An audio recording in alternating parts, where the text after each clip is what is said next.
sa place au sein d'une grande agglomération, mais au sein d'une grande Guadeloupe. Donc, comment Olivier Servat conçoit cette ville de Pointe-à-Pitre en tant que député, mais aussi en tant qu'homme politique? Quelle place pour cette ville qui aujourd'hui, semble-t-il, a perdu son rayonnement au profit d'une grande ville voisine et qui aujourd'hui souffle cela? Comment imaginer une collaboration Pointe-à-Pitre-ville dans le futur? Bonsoir à toutes et à tous. Je suis ravi d'être là ce soir. Je suis ravi d'être là parce que je regarde des visages et je vois quasiment que des visages amis. Bien évidemment, mon ami,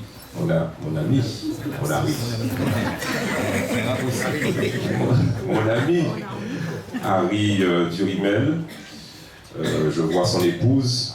J'ai eu l'occasion, je me souviens à l'époque, de fêter avec toi son anniversaire. Je vois ta mère, je vois des amis, je vois finalement des pointois, des pointoises.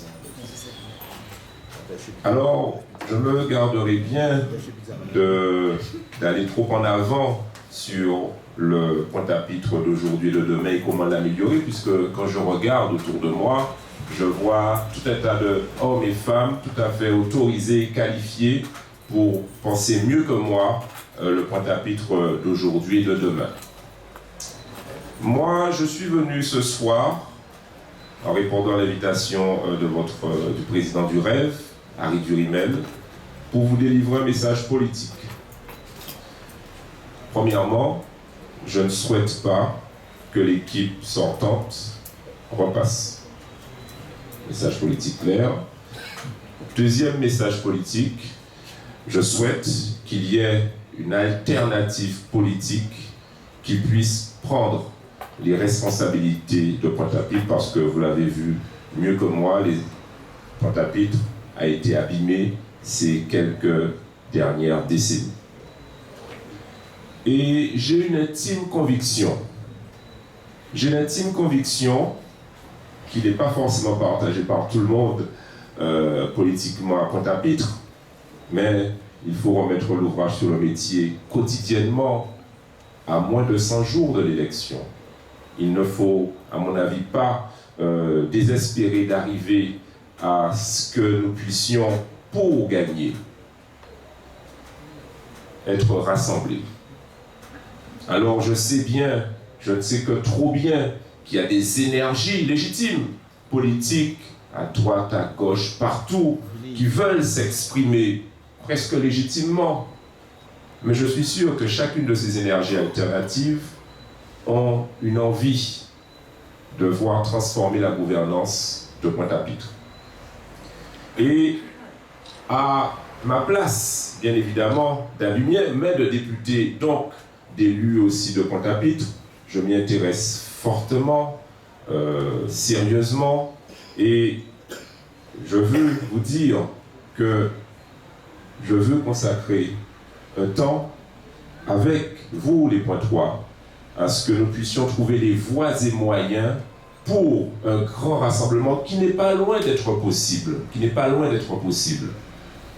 pour que nous puissions être assurés avec la société civile que je vois, avec les forces vives, avec les forces politiques, avec les forces entrepreneuriales, les commerçants, le monde de la communication, on n'est pas loin de trouver cette bonne alchimie. D'ailleurs, à bien y réfléchir, je crois qu'Harry Durimel est le bon réceptacle de cette capacité à rassembler.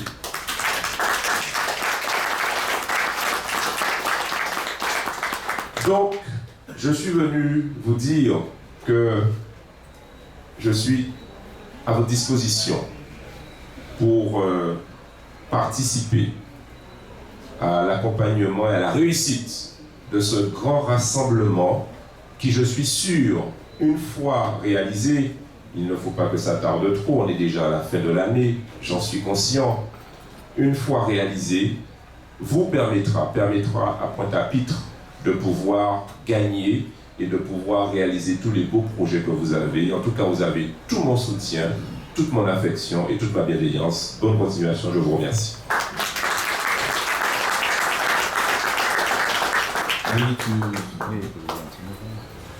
Oui, bonsoir. C'est pas encore mon tour de parole, mais je vais enfreindre le protocole pour te remercier de ta présence, Olivier, et te dire que même si on a politiquement été des adversaires farouches aux législatives, nous n'avons jamais perdu ce fil rouge de l'amitié qui, par-delà la politique, lie les hommes de façon plus pérenne que les joutes politiques. Donc je me réjouis que tu aies pris le temps de faire ce détour pour venir nous rendre visite alors que j'ai vu circuler l'invitation à ta réunion de quartier ce soir. Et sache que tes mots en faveur d'un rassemblement au Pointe-à-Pitre ne tombent pas dans l'oreille d'un sourd, et tu sais comment je m'y attelle ici et ailleurs pour qu'on y parvienne. Et comme toi aussi, je garde cet espoir. Et comme nous misons que sur les citoyens, nous misons sur la force et la volonté des citoyens de transformer leur ville, et je ne doute pas que cette force-là vaincra toutes les résistances. Alors c'est pas tranquille, si ça te préoccupe. Merci d'être venu.